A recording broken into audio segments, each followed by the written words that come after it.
A identidade dos edomitas, descendentes de Esaú, irmão de Jacó, tem sido alvo de intensos debates entre estudiosos da Bíblia, historiadores, arqueológicos e pesquisadores da verdadeira identidade dos povos bíblicos.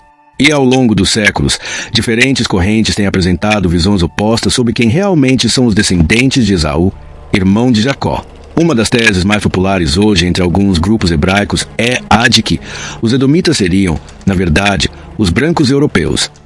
Mas será mesmo assim? Vamos analisar os dois lados desse debate. Fica até o fim porque vai sair daqui com uma nova visão sobre Edom, Europa e as profecias do Altíssimo.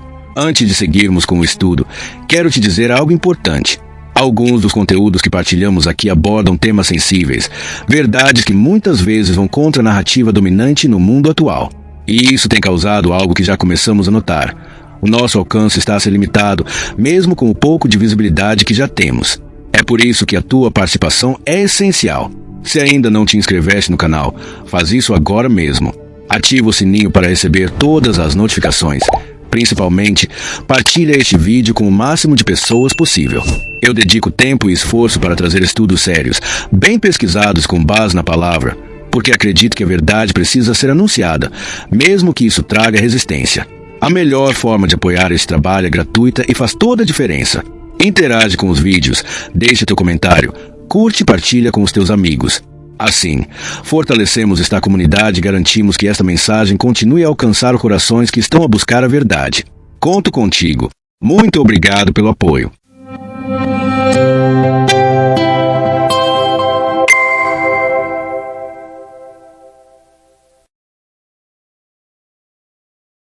A teoria de que os edomitas são os europeus brancos. Muitos pesquisadores e teóricos que defendem a identidade hebraica dos povos negros africanos sustentam que os europeus brancos, especialmente judeus casares, romanos e ocidentais em geral, são, na verdade, descendentes de Edom. Essa visão baseia-se em vários argumentos. 1. A ascensão de Herodes, o edomita, uma aliança entre Edom e Roma. Historiadores judeus como Flávio Joséfo narram que Herodes, filho de Antípatro, rei da Judéia durante o nascimento de Cristo, era edomita ou idumeu. Ele foi colocado no trono com a ajuda dos romanos, após a conquista da Judéia. A partir desse ponto, muitos sustentam que os edomitas foram se assimilando aos romanos e às elites brancas europeias, tornando-se parte do Império Ocidental. No livro Antiguidades Judaicas, Joséfo relata que os idumeus foram forçados à circuncisão e à assimilação pelo povo judeu. Depois, muitos deles ocuparam posições importantes, chegando até a governar. Alguns interpretam isso como uma infiltração dos edomitas no mundo romano e europeu. 2. A fuga e dispersão dos edomitas. Com a destruição do templo em 70 d.C. e a revolta judaica, muitos edomitas teriam fugido para outras regiões da Europa, especialmente ao norte, misturando-se com povos jafetitas. Segundo essa visão, eles seriam os primeiros grupos a formar o povo khazar, no Cáucaso, que mais tarde se converteu ao judaísmo por conveniência política. 3. Profecia sobre Edom como inimigo de Israel até o fim dos tempos. Vários textos bíblicos, como Malaquias 1:4, Obadias 1 e Ezequiel 35, mostram Edom como um povo que sempre odiaria Israel, tentaria usurpar sua identidade e seriam potências dominadoras no tempo moderno, como a Europa e os Estados Unidos. Também associam a cor vermelha, Edom, com o comunismo ou Império Romano. Assim, muitos afirmam que os atuais judeus brancos, que afirmam ser israelitas, seriam na verdade edomitas que tomaram a identidade hebraica, cumprindo essas profecias. Está escrito o seguinte em Malaquias 1, verso 4. Edom diz, fomos destruídos, mas voltaremos e reconstruiremos as ruínas. Mas assim diz o Senhor dos Exércitos, eles poderão reconstruir, mas eu destruirei. Alguns associam essas profecias sobre Edom com a destruição final das nações dominadoras, entendendo Edom como símbolo da supremacia branca moderna. Livros como Obadias e Malaquias são usados para sustentar que Edom teria se tornado uma potência ocidental e que a oposição contínua entre Esaú e Jacó se manifesta hoje nas tensões entre o povo negro, afrodescendente, e o sistema ocidental branco. Com base nesses argumentos, há quem diga que os edomitas se tornaram os europeus modernos.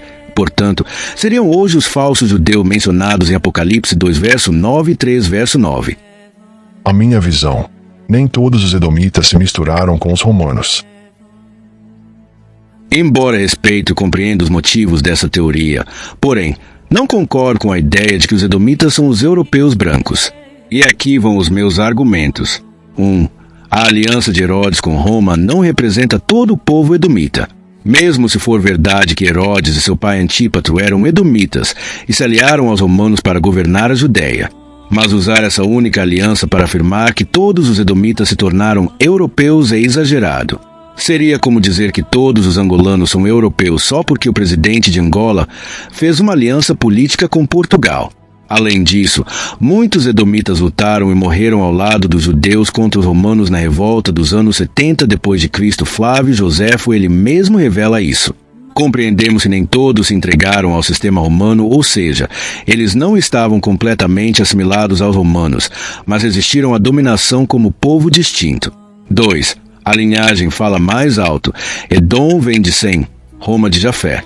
Se estudarmos a genealogia bíblica, veremos que os edomitas descendem de Esaú, filho de Isaque e Rebeca, neto de Abraão, logo, da linhagem de Sem, a mesma dos israelitas.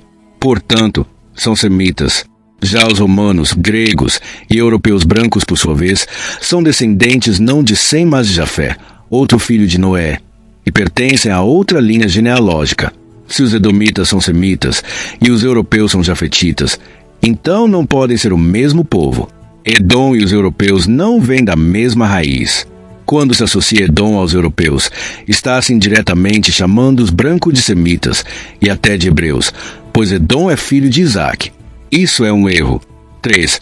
A profecia de Deuteronômio 28 mostra o inimigo de Israel como estrangeiro e desconhecido. Os versículos 33 a 36 e o verso 49 de Deuteronômio 28 mostram que o povo que viria oprimir Israel seria uma nação distante, de uma língua desconhecida, vinda do fim da terra, rápida como a águia. Deuteronômio 28, 49 e 50 diz: O Senhor trará contra de uma nação distante, dos confins da terra, veloz como a águia, uma nação cuja língua não entenderás, povo de rosto feroz, que não respeitará o velho, nem se compadecerá do moço. Esse povo desconhecido não pode ser Edom, pois os hebreus sempre conheceram os edomitas, falavam a mesma língua e partilhavam cultura e território. Já os povos europeus eram de terras longínquas que falavam línguas completamente diferentes. Portanto, Edom não podem ser os invasores desconhecidos e distantes que Deuteronômio descreve. Não podemos meter sobre europeus um peso acima do que aquele que já estão ou irão suportar, que de terem maltratados e abusados os escolhidos de Yahvé. 4. Dizer que os edomitas são os europeus é um erro perigoso. Se aceitarmos que os europeus ou os judeus casares são edomitas, estamos dizendo que eles também são semitas. E se Edom é semita, então são nossos irmãos, o que contradiz o próprio argumento de que os europeus roubaram a identidade de Israel. E torna nula a profecia que diz que Jafé ocupará as tendas de Sem. Gênesis 9, 27. Que Deus amplie o território de Jafé, habite ele nas tendas de Sem, e seja Canaã seu escravo. Na verdade, os europeus não são semitas, nem descendem de Éber, nem de Abraão. Logo, não podem ser Edom. Agora, quero abrir mais uma nova janela para o nosso entendimento, fruto de muita pesquisa, análise bíblica e observação histórica. Eu posso, com muitas reservas, digo bem, muitas reservas, aceitar a ideia de que os europeus, em algum nível, tomaram para si a identidade espiritual dos edomitas. Talvez pelo papel de domínio, opressão e por se colocarem como os herdeiros das promessas bíblicas, através de uma apropriação simbólica ou ideológica. Mas quanto à identidade física e genealógica de Edom, eu discordo plenamente. Acredito que os verdadeiros descendentes de Esaú, Edom, se esconderam entre as nações que ainda hoje exercem poder e influência global. Sim, mas não apenas no Ocidente. A Bíblia nos dá pistas claras disso, como está escrito em Jeremias 49:10. Mas eu despi Esaú e descobri os seus esconderijos, para que ele não mais se esconda. Os seus filhos, parentes e vizinhos foram destruídos. Ninguém restou para dizer. Alguns argumentam que essa profecia já se cumpriu. Mas será mesmo? Os vizinhos de Edom, os povos ao redor do antigo território de Seir, ainda existem. Muitos deles permanecem ativos até em conflito com os descendentes de Israel até hoje. Com base na análise dos nomes dos filhos de Esaú, Elifaz, Temã, Omar, Zefo, Gaetã, Kenaz Encontramos fortes indícios linguísticos e culturais que apontam para regiões dominadas por nações árabes, mas o Magreb atrai uma consideração particular. Falo aqui do Marrocos, Líbia, Egito e de forma especial Argélia, onde vemos até hoje atitudes de rejeição, discriminação e violência contra os africanos negros, algo que remete, curiosamente, ao ódio que Edom sempre teve contra Jacó. Não estou aqui a afirmar com certeza absoluta, mas sim a levantar uma pista de investigação. O fato é que os descendentes de Edom podem sim estar entre os ismaelitas e outras linhagens semíticas do norte de África e do Médio Oriente, onde os vestígios da linhagem de Esaú ainda podem ser rastreados tanto nos nomes como nas práticas, no comportamento em relação a verdadeiros israelitas. Conclusão: Edom não é Jafé, e Jafé não é Edom. Apesar de alguns edomitas terem exercido influência dentro do sistema romano, como Antípatro e Herodes, que se aliaram ao império, não podemos generalizar dizendo que toda a linhagem de Edom se tornou romana, nem tampouco que os europeus descendem de Esaú. A Bíblia é clara ao mostrar que Edom é um povo semita, descendente de Isaque, irmão de Jacó. Ou seja, Edom e Israel são aparentados com características físicas semelhantes. Agora, atenção a este ponto importante. Esaú era albino. Veja o vídeo no canal onde explicamos isso com mais detalhes. Ele teve filhos com mulheres negras, e é muito improvável que todos os seus descendentes tenham herdado apenas sua cor clara.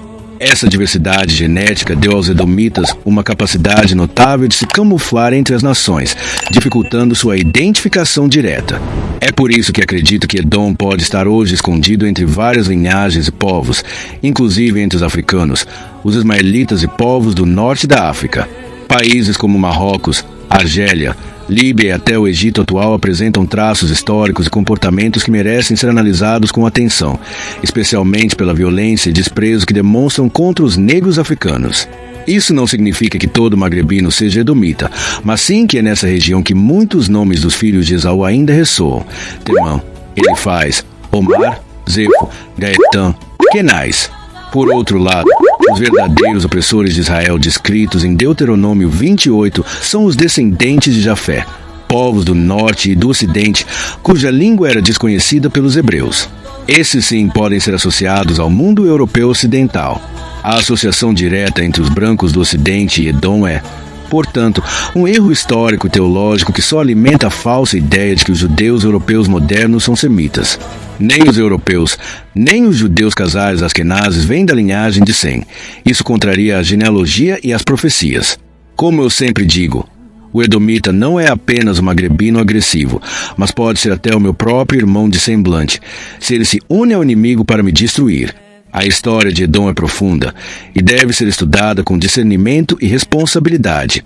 Confundir linhagens, alianças políticas e identidades é cair na armadilha do inimigo, que tenta nos cegar sobre quem somos e quem é quem na história sagrada.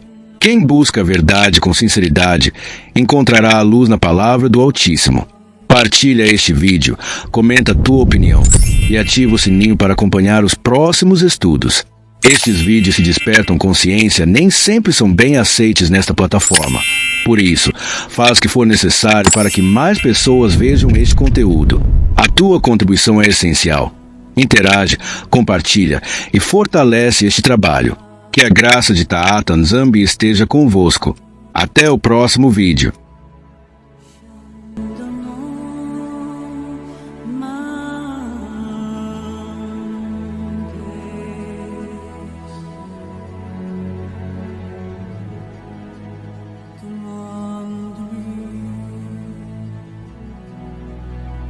Tu